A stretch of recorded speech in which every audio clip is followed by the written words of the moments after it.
तो ऐसे में मनीष शुक्ला जी, यहाँ पर हालांकि देखिए ये सवाल तो रहता ही है कि आप सर्वधर्म सर्व समाज की आप बात करते आए हैं, लेकिन अब जातीय गोलबंदी की काट के लिए ही तो ये नारा दिया गया ना, बटेंगे तो कटेंगे। एक बड़ा डेंट आपको लोकसभा चुनाव में पहुंचा, उसके बाद ही इस तरह के नारे आने यहां से शुरू हुए। यानी सीधे तौर पर लड़ाई आपने 85-15 के खिलाफ 80-20 की करती है ना, सीधे तौर पर। देखिए पूजा जी, हम सभी लोग बचपन में मॉरल साइंस तो पढ़े ही होंगे, नैतिक शिक्षा तो पढ़े ही होंगे, जिसमें साफ साफ कहा जाता था, एक लकड़ी का गट्ठर दे दिया जाता था, इसको तोड़ो, नहीं टूटता था, और एक अलग अलग दे दिया जाता था तो टूट जाता था। तो आखिर ये जो अंग्रेजों के मानस पुत्र है, इस नारे से इतना क्यों दुखी है? क्या बंटवारा उचित है कि सबको एक रहना उचित है? योगी जी ने तो आगे भी कहा ना, एक रहोगे तो नेक रहोगे। देखिए पूजा जी, जिस उद्देश्य से इस नारे को भारतीय जनता पार्टी ने आगे बढ़ाया है, वो अपने निशाने पर लगा है। जो बंटवारा चाहते थे देश में, जो बंटवारा करके जाति और धर्म में राजनीति करते हैं 80 साल से, आज वो व्यथित हैं, उनके पेट में मरोड़े उठ रही है, और रोज सवेरे उठ के अखिलेश यादव को एक ट्वीट करना पड़ता है इसके लिए, उसके लिए नए नए नारे गढ़ने पड़ते हैं। अब मायावती जी भी उसी जंग में उतर आई हैं, अब वो भी इसके काट के लिए नया नारा लेकर आई हैं। लेकिन जो ये परिवारवादी पार्टियां हैं, जातीय गोलबंदी करके केवल अपने परिवार में जिन्होंने विकास को पहुंचाया, मेरा कहना है इन्होंने जाति का भी कुछ भला नहीं किया। 6 टिकट दिया अखिलेश यादव ने लोकसभा के चुनाव में, यादवों को सब अपने परिवार में दे डाला। 9 उपचुनाव में 1 यादव टिकट दिया, अपने भतीजे को दे दिया। और मायावती जी ने केवल 3 लोग उनके यहाँ है, सुश्री मायावती जी, आनंद जी और आकाश जी, 3 जन हिताय 3 जन सुखाय की पार्टी चला रही है और कह रही सब बीएसपी से जुड़िए। और इनका ट्रैक रिकॉर्ड भी पहले रहा है, सरकार में रह चुकी है, ऐसा तो है नहीं कि नई आई है अब बोल रही है, आगे उनको देखना है।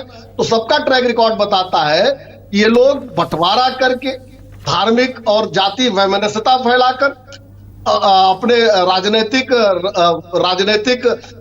एजेंडे को ये पूरा करना चाहते हैं। इस नारे ने उचित तो राजनीतिक एजेंडा और जातीय गोलबंदी तो आपने भी की है।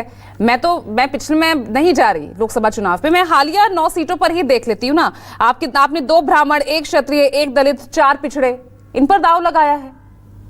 नहीं, देखिए पूजा जी, भारतीय जनता पार्टी अपने स्थापना काल से, जनसंघ काल से सर्वव्यापी और सर्वस्पर्शी, चाहे संगठन हो, चाहे सरकार हो, चाहे टिकट हो, हम समाज के सभी लोगों का प्रतिनिधित्व देना चाहते हैं। और हम चाहते हैं कि सभी लोग एकता के साथ इस देश में रहें, एक बने रहें, और जिससे देश मजबूत हो, पूरे विश्व में धमक और हनक बने। लेकिन ये लोग आखिर क्यों ऐसा चाहते हैं? लेकिन भारी पड़ गई ना ये रणनीति, आप पर भारी पड़ गई, पीढ़ी आप पर भारी पड़ गया लोकसभा चुनाव में, इसलिए आपको बटेंगे कटेंगे कहना पड़ा। और आज ही समाजवादी पार्टी के दफ्तर पर एक और नया पोस्टर लग गया है, उसमें लिखा है मठाधीश बांटेंगे और काटेंगे, पीडीए जोड़ेगी और जीतेगी।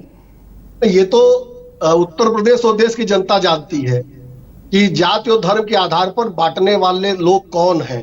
80 साल से किसने देश को बांटा, किसने देश का बंटवारा स्वीकार किया कि हम देश के प्रधानमंत्री हो जाएं, किसने देश के बंटवारे को स्वीकार किया, इसको बताने की आवश्यकता नहीं। मैं एक बात जरूर कहना चाहूंगा, आपका सवाल जो था, शुरुआती सवाल था कि किस तरीके से आपका नारा भारी पड़ गया और पीडीए भारी पड़ गया।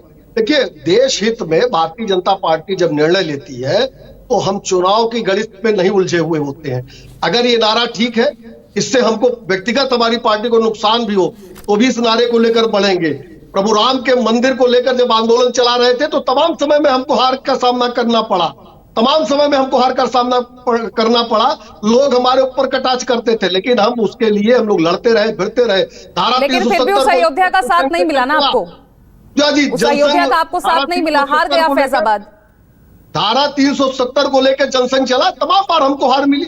लेकिन हमको अगर विश्वास होता है कि हमारा विषय ठीक है, देश हित में है, तो उसको लेकर लड़ते रहे। ठीक है, हार मिल गई, फैजाबाद लोकसभा में हमको हार मिल गई, तो इसका ये मतलब नहीं कि हम प्रभु राम को छोड़ देंगे, हम राम मंदिर जाना छोड़ देंगे इन लोगों की तरह, और आवश्यकता पड़ेगी तो शिवलिंग पे चली जाएंगी इनकी प्रत्याशी। तो ये हमारा चरित्र नहीं है, चरित्र इनका होगा जो चुनावी में हिंदू बन जाएंगे। बात सर्व धर्म की करते हैं, सर्व समाज की करते हैं, और फिर कह रहे हैं कि शिवलिंग पर चली जाएंगी प्रत्याशी। मैंने कहा तो हमारा ये चरित्र नहीं है कि चुनाव देख के हम टोपी लगा लेंगे, चुनाव देख के हम मंदिर चले जाएंगे। हमने दोनों बात कही, आपने बीच से पकड़ लिया बात।